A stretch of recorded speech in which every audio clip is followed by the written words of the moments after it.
Hey fellow Vault Dwellers, it's Angry Turtle and today I have for you the beginner melee build. Heavily requested, super powerful to start your journey in Appalachia with Fallout 76.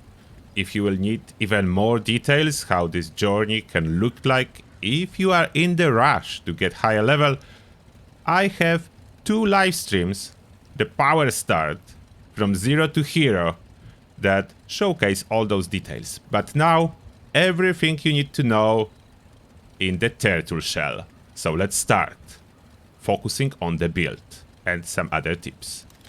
First, your special. This is my special after reaching level 50. There is indeed a lot of irrelevant perks for this build. The reason for that is, wherever you level up, you can pick one perk. And unfortunately, not all of the perks are available when you start. A lot of good perks will be available from around level 48-49, which means you cannot use them early on. And as well in this game, you cannot effectively save level ups. I mean, you can use level up later, but it doesn't change the fact you will not unlock new perks until you use those level ups. So there is no point in saving level ups, which means if there is no perk you are looking for, just take whatever you think will be remotely useful at your stage of the game. Now, leveling up strategy if you want to progress fast. It will be Charisma first to equip Inspirational, so 3 points under Charisma, Inspirational perk card. Second, you will start leveling up Intelligence for the pure reason of Intelligence giving a bonus to experience. So you level up faster if you upgrade Intelligence a lot early. There is not too many good perks under Intelligence early on when you will start upgrading it, so even at this point I don't have equipped all the perk cards that I should have in here, as I don't have any that I could equip and will be useful. Gunsmith is totally useless, I'm not using guns. Science Expert is totally useless, so effectively I have Scrapper, Makeshift Warrior and First Aid, and 6 points currently free, but that is absolutely okay. We have Intelligence max out early to get experience bonuses. Then let me talk about other priorities. If you're running melee early game, Action Boy will be super useful as you would struggle with AP, at least early on. So Agility, Action Boy. There are, under luck, super efficient defensive perks. Those are Serendipity, that is available quite early, and Ricochet, that is available later. And last card, this one is available very late, it's around level 45. Class Freak, but amazingly good if you decide to run with all the mutations, what I do recommend. This awesome. It is awesome to run with all mutations. It is fun, and yes, it is beneficial overall. They have side effects, but positives are way better. So let's carry on with other perks. Under Endurance, the one super important. If you are running melee, you will be hit a lot. If you will get a broken bone, you will not be able to fight. The stim packs are rarely available, so more important than healing yourself is not having any broken bones, and basically keep running until you die. If you die, you will just respawn. There is no consequences to death. So Adamantium Skeleton, I find it super important early on. There is nothing super important under Perception. The reason Skid Shooter is in here, that's because it is the first Perception card that I drop in per card packs. And all other cards, none of them is relevant to this build, so it doesn't matter. Now, the Strength. We have the key card for every melee build. It's Incisor. It's the most important, the most powerful one. Not available very early, so we'll need to wait a little bit for that. But Blocker is available very early, and it is an amazing defensive card. So I have that. I have as well Max Out Slugger, and the reason for that is it is available very early, so I can take it, max it out, and carry on with that before I will unlock better cards. Next I have Bandolier, just because I had nothing to take, so why not carry weight? And now about the defenses. Normally I do not recommend perks that basically add damage resistance and energy resistance flat, as those are not super useful for endgame players, but opposite if you are early game player. So we have Barbarian in here, and we have 1 rank of evasive at this moment. That's some extra stuff. We have as well bodyguards for early on, because that's extra resistance. And main reason for that we are getting this resistance from perk cards, it's situation with early on gear, as we'll be heading to that really soon. But first, mutations. And I have no legendary perks, because first one, if you are a new player, you will unlock at level 50. My main character is over level 1k, that's why all those slots are unlocked, if you are curious. The legendary perk slot unlock is global for all your characters. Now, the mutations. As you can see, all of them. There is one important mention. You will either be a carnivore or the herbivore. You cannot be both. So whatever you will get first, it is what you will be. But don't stress over that too much. Even if you will end up being herbivore, which is not very beneficial for melee builds, you will still do well, as one thing herbivore does, easy AP and AP refresh buffs. So you'll be doing good, even if you end up being herbivore. And much later in the game, you will be rich enough to change all the mutations and get only the ones you want. But you can have all of them from the level 5. And I have full guide how to get all those mutations on level 5 and onwards. You cannot get mutations before level 5. And I think I will basically list all the useful guides in a pinned comment, so it will be easy for you to find. I will just drop links there for those relevant guides. And as you can see, some mutations that are worth mention are Scully Skin, amazing help early on resistance wise, and Twisted Muscles, damage boost for melee early on. As you can notice, they all have negatives, and before you unlock Class Freak, those negatives will be quite heavy, but mostly cancel each other. Let's say you have Bare Bones that loses you strength, but you have as well Herd Mentality that do not show as long as you are not on a team, so I joined a team. Now Herd Mentality will show. And Herd Mentality will give me 2 to all special, so some of that is going back. Then I will have something like Talons that reduces my agility and do not really give me any benefits, but early on you cannot really choose unless you have plenty of caps or someone donates you serums, what's not happening often. So that reduces my agility normally by -4 before the Class Freak, but in the same time I will have Bare Bones that gives me agility back, so a lot of negatives cancel out with positive from other mutations, and there is overall a benefit to all of that. Try to stay, of course, hydrated and well fed early on, as this is very beneficial if you are a new player. Now, the gear.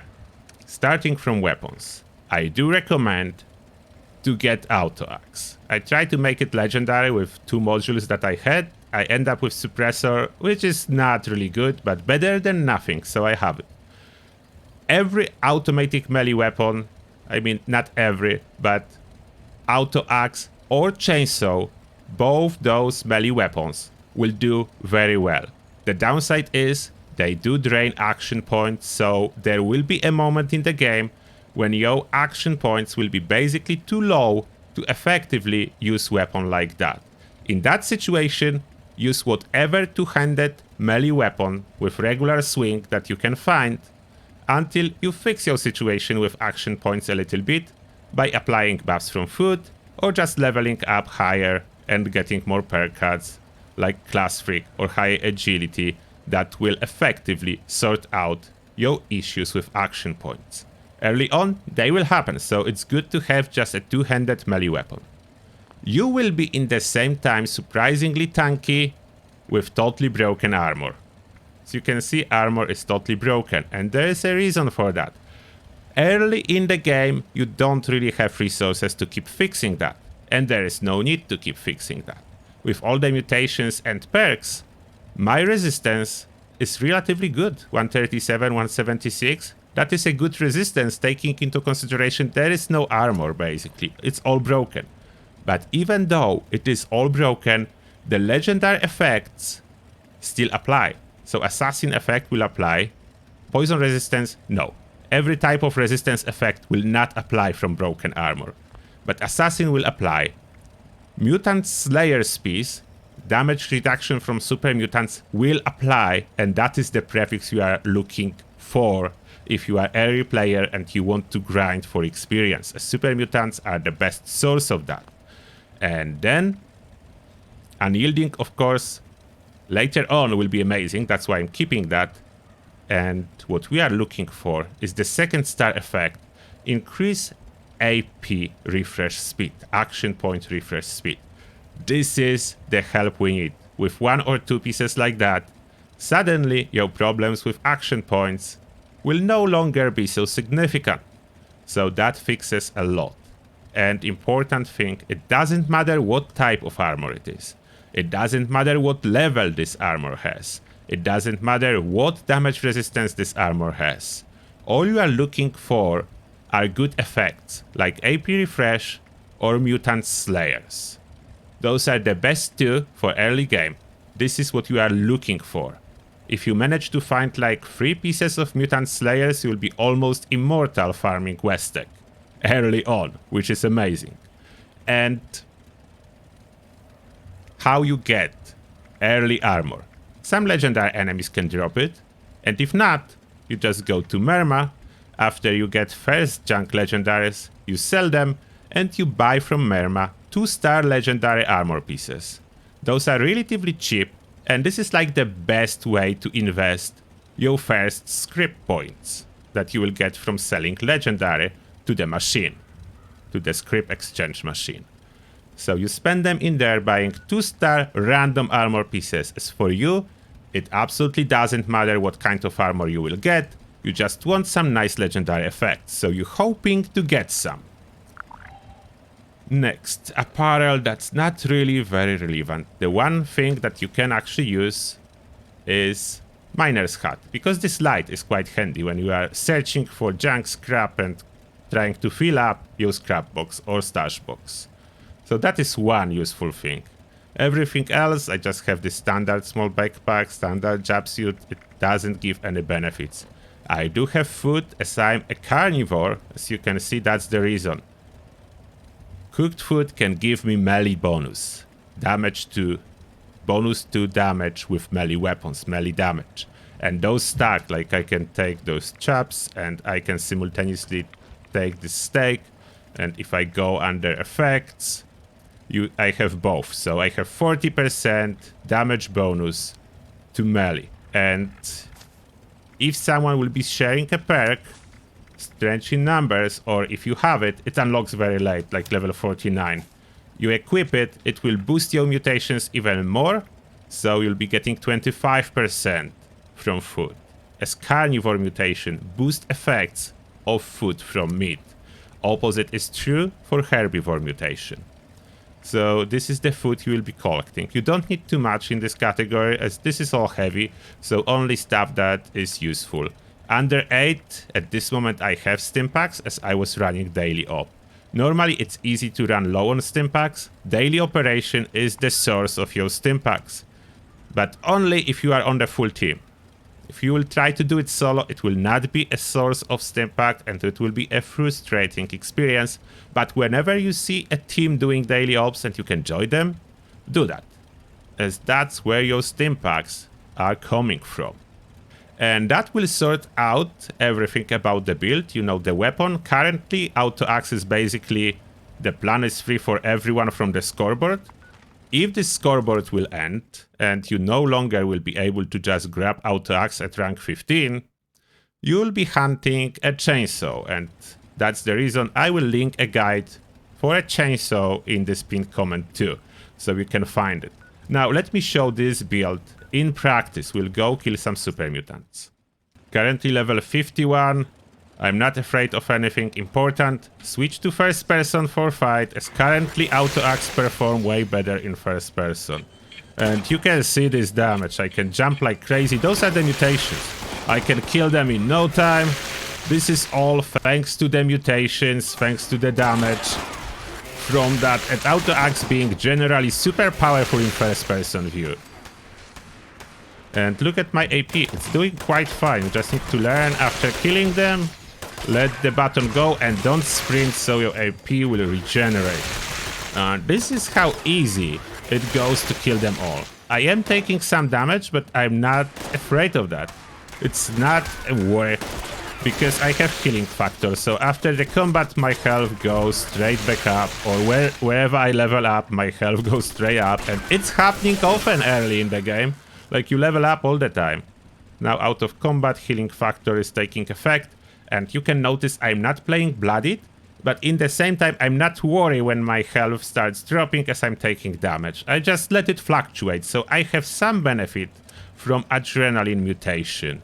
Adrenal reaction mutation, more damage at low HP. So my HP is dropping, my damage is going up.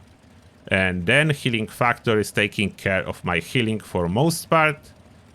If I would be beaten a little bit too much, I do have Born Survival equipped, so I will be steamed back up as much as it's possible. And this is the build if you are a beginner. If you still have any questions, feel free to put them in the comment section. I'm certain that there are high-level players that will help you out, or I will try, if I will have a moment, to answer those questions. I hope this build will be helpful for you. Let me know what you think and how are your results with trying to implement this melee build as a new player.